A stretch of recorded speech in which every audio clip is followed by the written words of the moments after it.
Hello fellow geeks, my name is Bob and welcome to the every single time introduction for cityofgeek.com presents video short takes. In this continuing series we're looking at the media that we have consumed that we feel we can adequately discuss within the course of a 3-minute time frame. So all these videos will be short and sweet, and thank you for watching this introduction a million times if you're already a subscriber to us. If you're not a subscriber, welcome to the madness.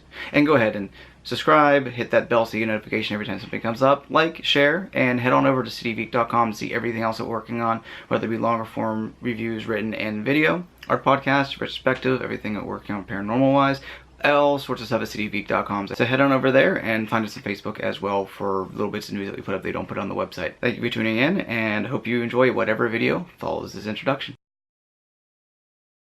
Highlander 2, the Renegade cut, or the special edition of the Renegade cut, is the 2004 version of the 1996 recut of the 1991 film Highlander 2, The Quickening.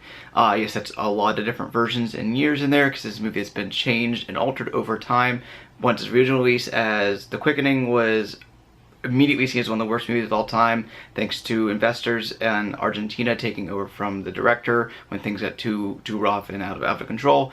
Undid a lot of the continuity of the original film, rechanged a lot of things, and made stuff about aliens and weird shit that was ultimately badly received. So 1995, while working on Highlander 3, they get to go back and fix some issues of Highlander 2. Now, this cut of the film is the only version I've seen. This movie is a bad movie. It's a bad movie straight up in this version, and I can't imagine how worse it would be in The Quickening, and I really want to see it at some point. The Quickening hasn't been seen since the VHS days. When it moved to DVD, they only show the Renegade cut as the real cut of the movie, even though the entire movie is kind of ignored in continuity for the rest of the Highlander series. But even being a gigantic mess, it's still enjoyable in that way because I love my bad movies. Great fun watching people make their way through a glorious train wreck. Everyone involved knew it was a train wreck. Special features go into that a lot of detail.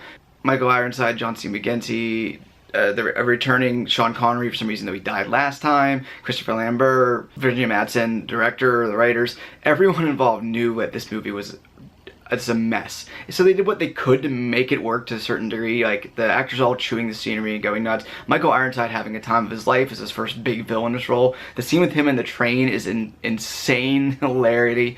A couple of his henchmen go to the future, past, something like that, to try and fight McLeod on this really bad set. That's a really awful set piece. It's just, but it's so entertaining in its awfulness.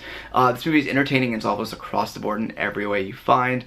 They do what they can to try and make sense of everything, but it still doesn't work. And it's so convoluted that there's one point where Virginia Madsen is explaining the plot back to Christopher Lambert, and they realize how bad it is. It's lampshading it, saying, so this, yes, and this, yes, and this, yes, and this, yes. Yeah, that doesn't make any sense. I know, I don't either, but we're gonna run with it anyway. I gotta love the awful production design. It's like it took 1989's Batman, through lighting from Blade Runner and almost the satire and commercials of RoboCop to a certain little degree, that it felt as though they were trying to go with this, but it didn't quite work.